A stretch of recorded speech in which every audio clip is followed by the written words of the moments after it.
Dans le journal de TLT, aujourd'hui l'évacuation par les forces de police du squat des Allées des Demoiselles, réquisitionné par le CREA. Le complexe scolaire Pont-Jumeau ouvrira ses portes aux enfants mardi prochain, visite en avant-première de ce bâtiment hors du commun. Et enfin, l'université Paul Sabatier accueille l'école d'été de la physique spatiale à partir d'aujourd'hui. Ce matin à 6 h, les forces de police ont évacué le squat du 70 Allées des Demoiselles. Ce lieu laissé vacant par l'État, appartenant au ministère de la Solidarité et de la Cohésion sociale, était occupé par 9 familles, soit 40 personnes, dont 13 enfants, à l'initiative du CREA, un réseau d'aide aux sans-abri. Les familles qui étaient encore là ont pu quitter le bâtiment à temps et il y a 5 ou 6 militants qui sont montés sur le toit, justement pour gagner du temps et que l'expulsion prenne plus longtemps, et aussi pour que ça se sache, que les voisins soient au courant, que les médias aient le temps de venir, parce que le but c'est de montrer la violence de l'État, montrer qu'aujourd'hui il continue à expulser, qu'il n'y a pas de solutions qui sont proposées derrière. On était en relation directe depuis juin avec le cabinet de Cécile Duflot, qui avait dit qu'elle ne pouvait pas bloquer la procédure, mais qu'il ferait ce qu'il fallait pour bloquer l'expulsion. On n'y a pas cru, on y a bien fait, parce qu'effectivement l'expulsion elle a eu lieu. Aujourd'hui on ne sait pas exactement ce que peut vraiment faire le ministère du Logement, a priori pas grand-chose. Du côté de la préfecture, on plaide l'absence totale de dialogue. Quand des collectifs souhaitent travailler avec nous, ce qui est le cas parfois, nous travaillons avec eux et nous l'avons démontré. Quand en revanche les collectifs ne souhaitent pas travailler avec nous, ce qui était le cas en l'occurrence, nous ne travaillons pas avec eux. L'État met en avant une chaîne sociale organisée et contrôlée vers la réinsertion. Les gens qui sont sans abri doivent pouvoir être hébergés, mais ceux qui sont actuellement hébergés doivent pouvoir entrer dans un logement plus ordinaire, un parcours de résidentialisation, comme l'on dit. Donc ce n'est pas seulement héberger les gens qui sont dans la rue, c'est permettre à ceux qui sont dans des hébergements à titre temporaire d'aller dans du logement. Donc c'est toute une chaîne qu'il faut réaliser. Et cette chaîne concerne beaucoup de partenaires et chacun doit s'investir à la même hauteur. Du côté des collectifs, on prône l'autogestion. Ce sont donc deux systèmes politiques qui s'affrontent. L'hébergement de 40 personnes, par exemple, sur un an, ça coûte 500 000 €. Nous, on a fait ça avec quoi? Juste pour l'eau, l'électricité, quoi. Et que quand des gens s'organisent par eux-mêmes, quand des gens s'entraident par eux-mêmes, l'État refuse ça. Il préfère qu'on dépende du système, il préfère dépendre d'eux, il préfère dépenser de l'argent plutôt que des gens se débrouillent par eux-mêmes et s'entraident. Parce que ça leur fait peur quand on n'a pas besoin d'eux, quand on dit à quelqu'un qui a le pouvoir qu'on n'a pas besoin de lui, et il prend peur parce qu'il perd son pouvoir. Donc il n'y a rien à attendre de ce gouvernement, pas plus que tous les autres en fait. La préfecture annonce d'ici 2 mois et demi la création d'un nouvel hébergement hivernal qui permettra de proposer un accompagnement social professionnel à suivre de très près.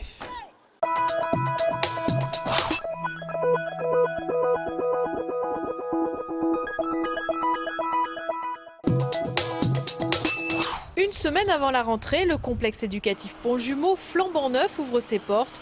L'établissement, qui compte une crèche, une maternelle et une école primaire et intègre un CLAE, est le premier établissement scolaire de Toulouse qualifié BBC, bâtiment basse consommation.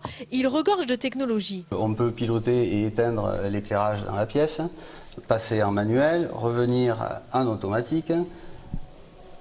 On peut piloter les brises soleil en fermeture ou en ouverture comme on le souhaite. C'est vrai que c'est quelque chose qui est un peu d'avant-garde, mais qui sera une référence pour tout ce qui va un jour ou l'autre évoluer. On se doit vraiment de préparer l'avenir et donc de faire des écoles maintenant qui relèvent à la fois les défis et qui sont, je dirais, au goût de ce que je crois être l'enjeu éducatif pour l'enfant. Les locaux ont été conçus sur mesure en fonction de leur affectation, comme ici, du côté de la crèche. Par exemple, ici, on a un système de refroidissement, de rafraîchissement par le sol et de chauffage aussi par le sol, parce que les enfants sont évidemment au ras du sol, donc il faut qu'il y ait un système de confort qui n'existe pas dans l'école, ni élémentaire ni maternelle.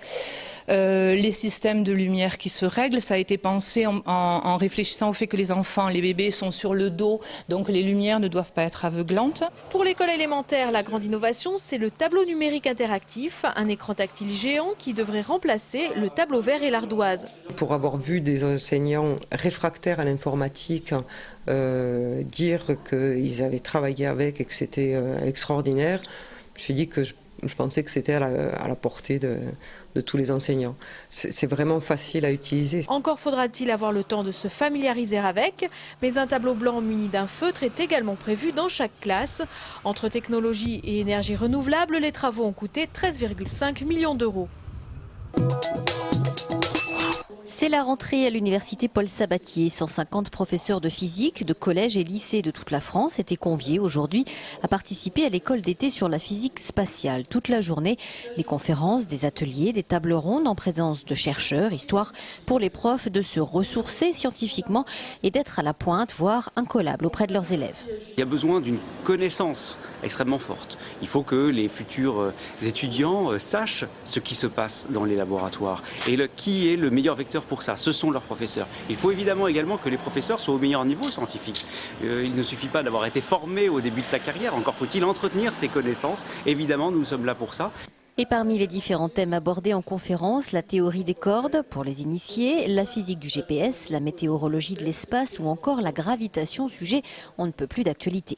On est en plein dans l'actualité gravitationnelle parce que pour pouvoir amener Curiosity sur Mars, justement, il faut étudier l'interaction gravitationnelle, ses tenants, ses aboutissants. Je ne sais pas si vous avez vu comment tout ça s'est déroulé, mais il a fallu freiner la sonde pour qu'elle se pose à un endroit bien particulier. Il a fallu utiliser un bouclier thermique, il a fallu utiliser l'orbite du satellite. Ensuite, il a fallu la déposer au bout d'un filin. Enfin, c'est énormément de problèmes dont la plupart sont des problèmes gravitationnels. On a déposé l'équivalent d'une Twingo sur Mars avec une centrale atomique à l'intérieur, plein de caméras, et on va se promener, on va aller monter, escalader quelque chose qui est grand comme le Mont Blanc. On va se promener pendant 2 ans, c'est une aventure extraordinaire, on n'a jamais fait ça. On est les premières générations d'êtres vivants sur la Terre à pouvoir profiter de ce spectacle incroyable. Et même si aujourd'hui absolument tout est disponible sur la toile, c'est bien cette passion des chercheurs qu'on cherche à transmettre aux profs venus de toute la France pour cette école d'été de physique spatiale jusqu'au 31 août à Paul Sabatier. Il fallait que ça pète un peu, j'ai l'habitude. Et puis le parachute, j'ai fait un peu camoufler avec mon style. Je fais jamais de camouflage, moi, mais j'ai fait pour des petits symboles, des petits clins d'œil. Après-demain et durant 3 jours, 52 sculptures de vaches de ce type, customisées par autant d'artistes, seront déployées place du Capitole à l'occasion de la première Cow Parade. Ces vaches seront ensuite dispersées dans divers lieux et places emblématiques de la ville avant d'être vendues le 25 octobre aux enchères au profit de 4 associations caritatives. Chaque vache a été parrainée par une entreprise. La base du concept, c'est 8 000 €. 8 000 €, ça prend en charge un minimum pour l'artiste, ça prend aussi les allers-retours avec le transporteur, ça prend les socles en béton. La Cow Parade, un concept original où tout le monde est gagnant selon son organisateur. Ça sert surtout à préparer le regard au plus grand nombre sur la façon dont on peut aborder l'art, c'est évident. Ça sert aux entreprises pour communiquer de façon originale. Ça sert aussi aux associations pour être découvertes, voire mesurées. Ça sert à créer des dynamiques dans les cœurs de ville avec un support qui a un capital sympathie incroyable. Pour les associations, l'opération est une aubaine. Elle offre une bonne visibilité et l'espoir de récolter une somme conséquente. Une dizaine de vaches et on peut récupérer une somme qui va nous permettre de financer, de pérenniser nos missions dans les pays dans lesquels nous participons. Les sculptures de vaches devraient être vendues 4 à 5 000 € lors de la vente aux enchères du 25 octobre.